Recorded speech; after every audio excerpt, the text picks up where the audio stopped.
The French army has seized Algeria in its revolt against de Gaulle. More on that later. In Laos, the government's army suffered its worst defeat of the Civil War, evacuating its last stronghold in north-central Laos. Now the communists may want to begin the ceasefire talks. And I believe that in the 1960s, the United States can once again capture the imagination of the world. Chicago, the Windy City, is both windy and snowy in the wake of a storm which leaves more than half a foot. Temperatures drop to 0 during the storm. San Francisco gets the heaviest snow in 30 years. Children, many of whom have never seen snow before, are more spellbound than snowbound, but they soon learn what to do with the stuff.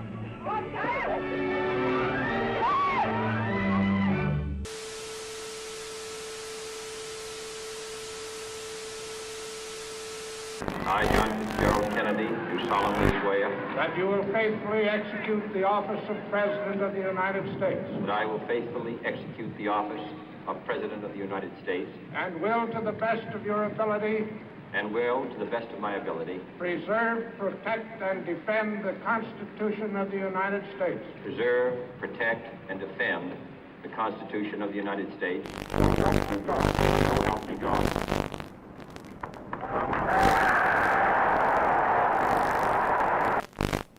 And so, my fellow Americans, ask not what your country can do for you, ask what you can do for your country.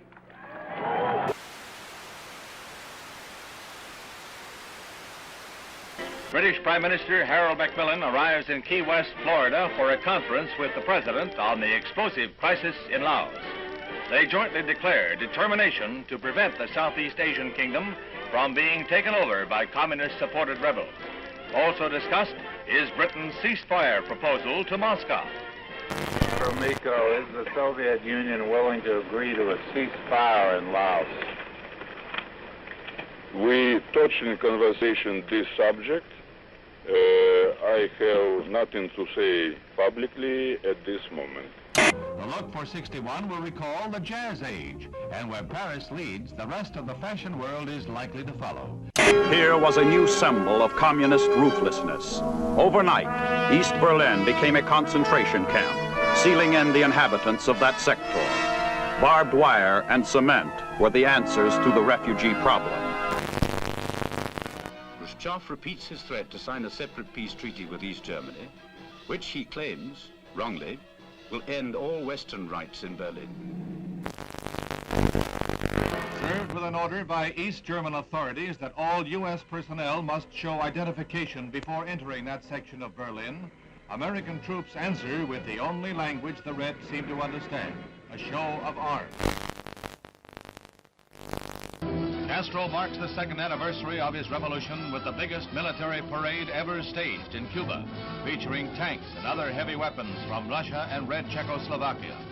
Shortly afterwards, Castro demanded the United States Embassy drastically reduce its staff to 11 persons. It was the last straw in his long campaign of provocation and harassment. I believe that this nation should commit itself to achieving the goal before this decade is out of landing a man on the moon and returning him safely to the Earth. No single space project in this period will be more impressive to mankind or more important for the long-range exploration of space, and none will be so difficult or expensive to accomplish. The assault has begun on the dictatorship of Fidel Castro. Cuban Army pilots opened the first phase of organized revolt with bombing raids on 3 military bases.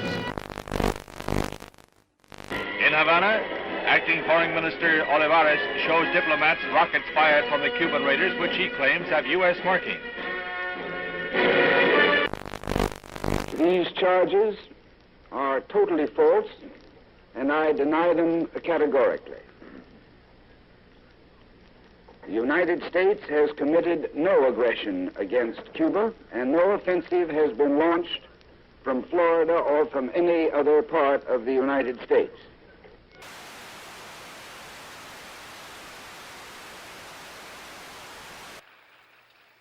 Es un honor para mí el estar hoy entre un grupo de los hombres más valientes del mundo.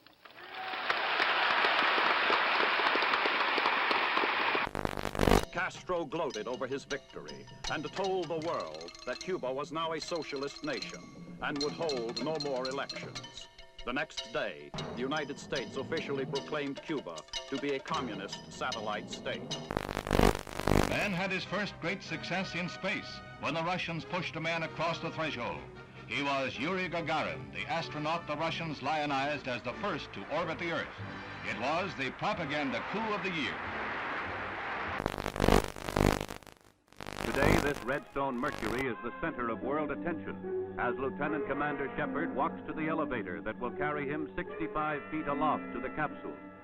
It's 6:20 a.m., a moment of history.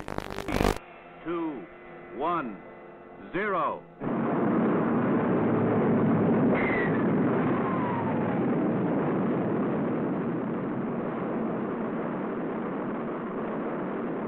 The rocket performs perfectly as it lifts the funnel-shaped capsule gracefully aloft.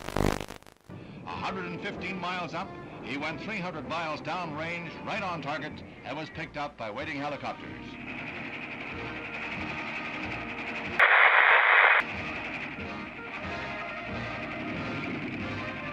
The triumph of Alan B. Shepard, U.S. space pioneer. As the captain prepared to leave the capsule, explosive bolts on the escape hatch let go, and the Mercury is lost. However, the moon gets closer.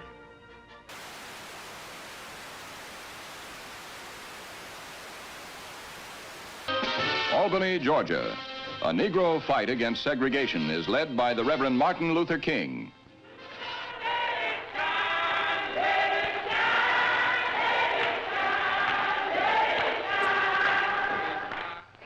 And if necessary, we must be willing to fill up the jails all over the state of Georgia.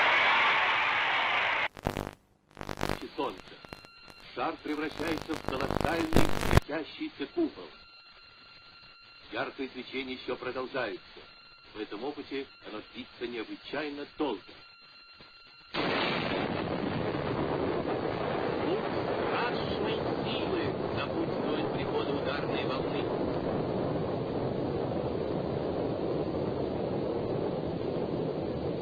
Just why the Soviet Union would wish to detonate a 50 megaton explosion is something about which we can all speculate. At Oxford, integration at the University of Mississippi becomes a one-man crusade. When Air Force veteran James Meredith tries to register, the police lines are drawn, U.S. Marshals blocked. When university officials are cited for contempt of federal court, Governor Ross Barnett personally Negro applicant. Meredith goes away, and the federal government ponders its next move. The force is increased tenfold and more. It is not enough to avert a night of rioting, leaving 2 dead and the campus the shambles of a battlefield.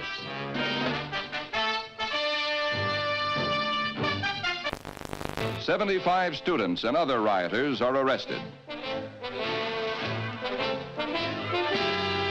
Among those seized, former Major General Edwin Walker, who is charged with insurrection.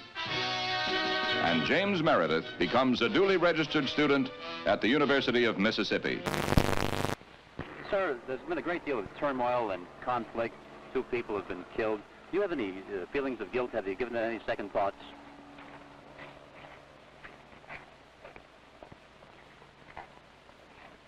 I'm very sorry that anyone had to get hurt or killed. But of course, I think that's an unfair question to me. I don't believe any of you believe that I had anything to do with that.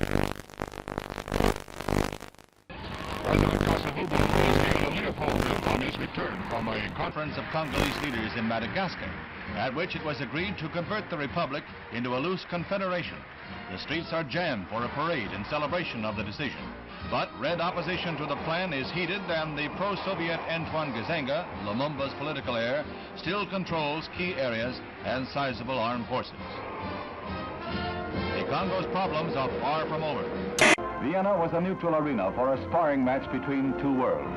the men who hold the power to write tomorrow's history met, smiled, and resolved no problems. The dictator and the president, the East and the West.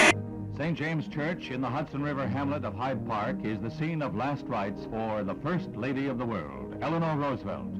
President Kennedy heads the list of distinguished world leaders who pay last tribute to the extraordinary and beloved woman who is remembered as a humanitarian and one who loved her fellow man. There is no strife, no prejudice, no national conflict in outer space as yet.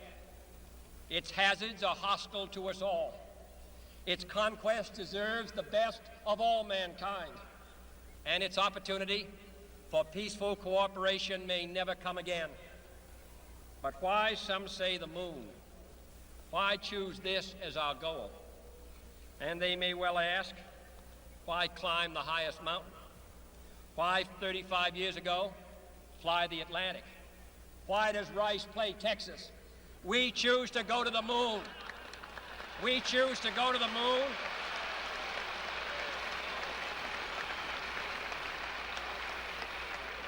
We choose to go to the moon in this decade and do the other things, not because they are easy, but because they are hard. Because that goal will serve to organize and measure the best of our energies and skills. Because that challenge is one that we're willing to accept, one we are unwilling to postpone, and one we intend to win, and the others too. The Cold War, the ground forces of NATO have been alert against the military threat of the communist bloc. Now, honest John missiles add to NATO's striking power.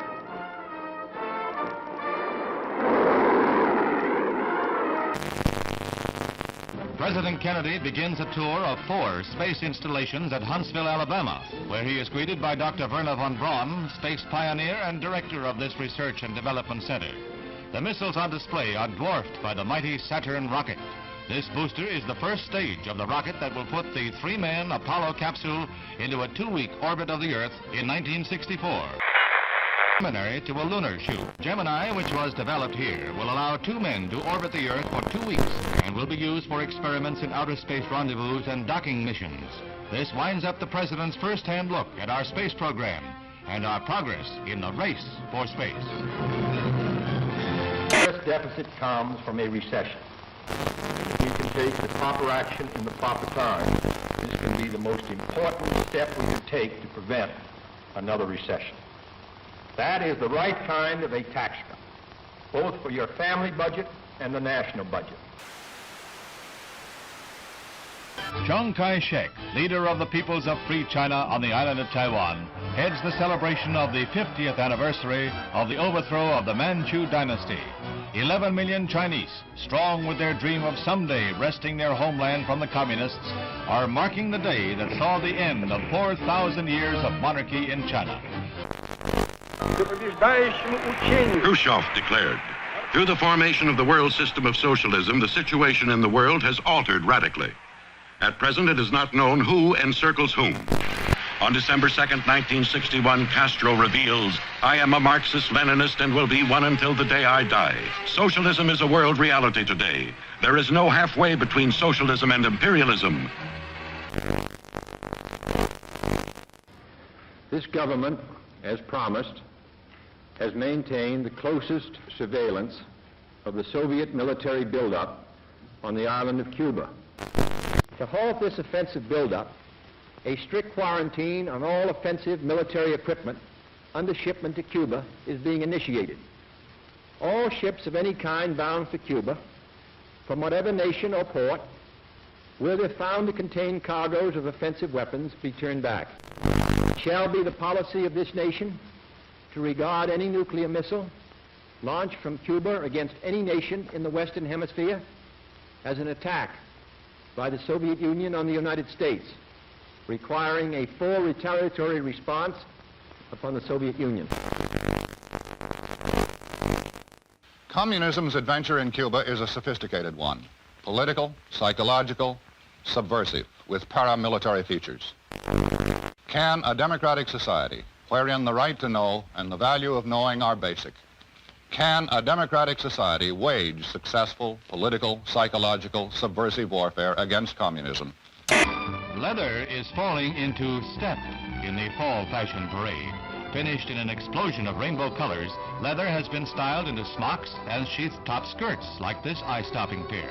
Just the thing for a day's outing at Sterling Forest Gardens in New York. In Trafalgar Square, 2,000 Londoners demonstrate against the United States blockade. Fidel Castro whips up a furor in Cuba, charging the United States with arming and training mercenary forces for an imminent invasion. He calls out some 200,000 militiamen for training and guard duty at key points throughout Havana.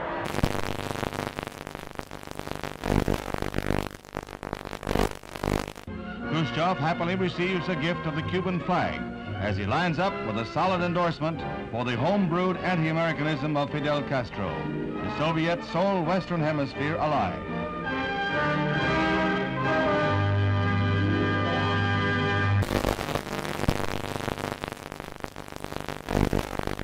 As he arrives back in Washington, the president hears more bad news. China has just invaded India. Is this part of a two-pronged communist assault? Now the president must weigh all the factors one final time, then make his decision, knowing that whatever he does, he risks nuclear war.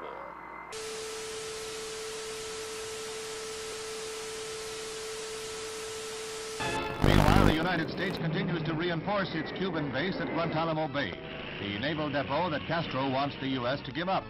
These Marines have been assigned the job of protecting the base against any Cuban threats that might arise during the present crisis.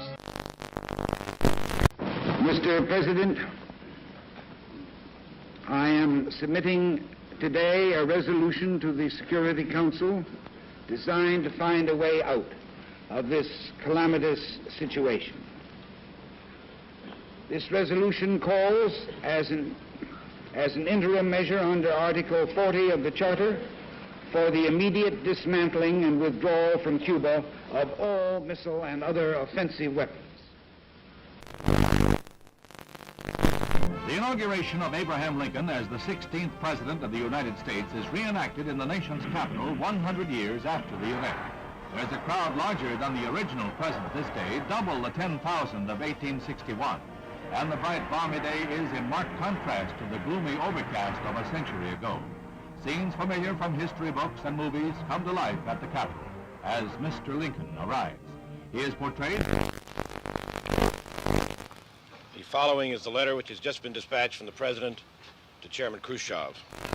I think that you and I, with our heavy responsibilities for the maintenance of peace, were aware that developments were approaching a point where events could have become unmanageable. So I welcome this message and consider it an important contribution to peace. It urgently recommends that the United States and the Soviet Union confer promptly on measures to remove the existing threat to the security of the Western Hemisphere and the peace of the world, and to report thereon to the Security Council. Earlier today, Secretary of Defense Robert McNamara announced that yesterday's photographic surveillance of Cuba indicated that the bases were being dismantled. But with increased United States aid and instruction, Vietnam soldiers learned to fight back against the communist Viet Cong. Helicopters become a crucial weapon against guerrillas who strike, then disappear will-o'-the-wisp in marshes. Southeast Asia and Berlin are not the only hazard areas in the orchestrated struggle of the Cold War. There is Cuba, from which Bay of Pigs invaders hobble back when their ransom is paid. The President visits the big missile center at Vandenberg Air Force Base. He becomes the nation's first president to see an intercontinental ballistic missile fired when an Atlas D blasts off its pad to roar down the Pacific Missile Range in a perfect launch.